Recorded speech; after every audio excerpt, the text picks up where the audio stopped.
Have you ever looked at a dragon fruit and wondered, where did this strange-looking fruit actually come from? Who discovered it first? And why was it named after a dragon? Today, we're diving into the fascinating history of one of the world's most unique fruits, the dragon fruit. A fruit that started as a wild cactus in the forests of the Americas, and eventually became famous across the entire world. The story of dragon fruit begins hundreds of years ago in Central and South America, especially in regions that are now part of Mexico, Guatemala, Nicaragua, and Colombia. Long before supermarkets, social media, or modern farming existed, dragon fruit grew naturally on climbing cactus plants in hot, dry environments. The ancient Maya and Aztec civilizations were among the first people known to use this fruit. Back then, it wasn't called dragon fruit. The local people called it pitaya or pitahaya, names that are still used today in many Spanish-speaking countries. The fruit came from a cactus species belonging to the genus Hylocereus. What made this plant unusual was that it bloomed only at night. Huge white flowers would open after sunset and close again by morning. Because of this, many people called it the Queen of the Night. Ancient tribes valued the fruit because it could survive in harsh, desert-like conditions where many other crops failed. The seeds and juicy flesh provided hydration and energy during hot seasons. For centuries, dragon fruit remained mostly unknown outside the Americas. Then came the age of exploration. In the 16th and 17th centuries, European explorers and traders arrived in the Americas. They encountered many exotic plants they had never seen before: cacao, tomatoes, avocados, chili peppers, and dragon fruit. Historians believe that Spanish and French travelers were among the first Europeans to document the fruit. They were fascinated by its bright pink skin and green flame-like scales. To them, the fruit looked like something from mythology, almost like the skin of a fire-breathing dragon.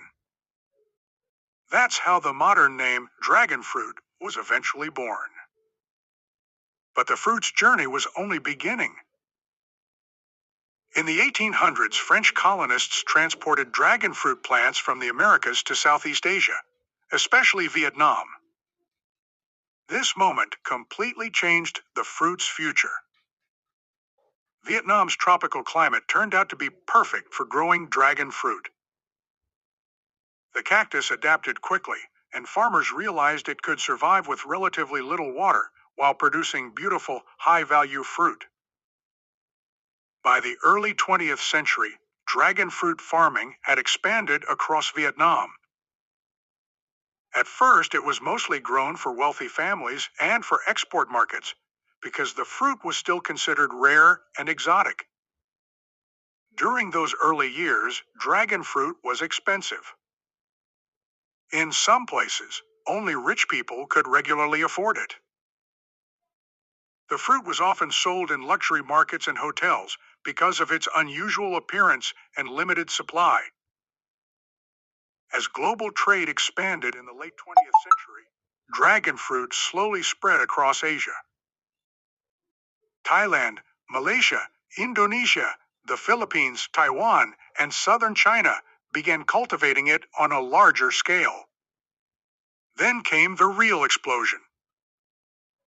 Around the early 2000s, the world became obsessed with healthy eating and superfoods. People started searching for fruits rich in antioxidants, vitamin C, and fiber. Dragon fruit quickly became one of the biggest trends in the health food industry. Social media also played a huge role in its popularity. Its bright pink shell and white or deep purple interior made it one of the most photogenic fruits in the world. Today, Vietnam is one of the largest producers and exporters of dragon fruit globally. China is also one of the biggest consumers. Countries like India, Israel, Mexico, Australia, and even parts of the United States now grow dragon fruit commercially. In recent years, farmers in South Asia have become increasingly interested in cultivating it because the cactus can handle heat better than many traditional fruits. As for price, dragon fruit is no longer as rare as it once was, but in many countries, it's still considered a premium fruit. Prices change depending on the season, quality, and country of import. Now here's something interesting. Despite its dramatic appearance, many people say the flavor is actually mild and refreshing rather than extremely sweet. Some compare it to a mix between kiwi and pear. The fruit also has several health benefits. It contains fiber, antioxidants, magnesium, and vitamin C. Many athletes and fitness enthusiasts include it in smoothies and healthy diets. But dragon fruit has weaknesses too. The fruit bruises easily during transportation, and the plant requires careful support systems while growing. Some varieties also spoil quickly after harvest. And because it still looks unusual to many people, some first-time buyers hesitate to try it. Still, its journey is incredible.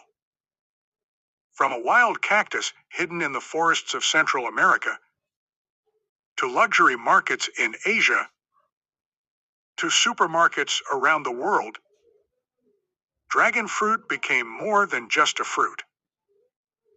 It became a global symbol of exotic beauty, health, and agricultural innovation.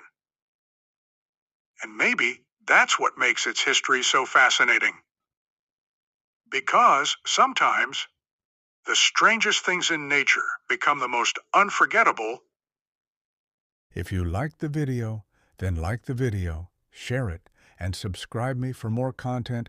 I will keep bringing such good videos for you and always be happy in your life.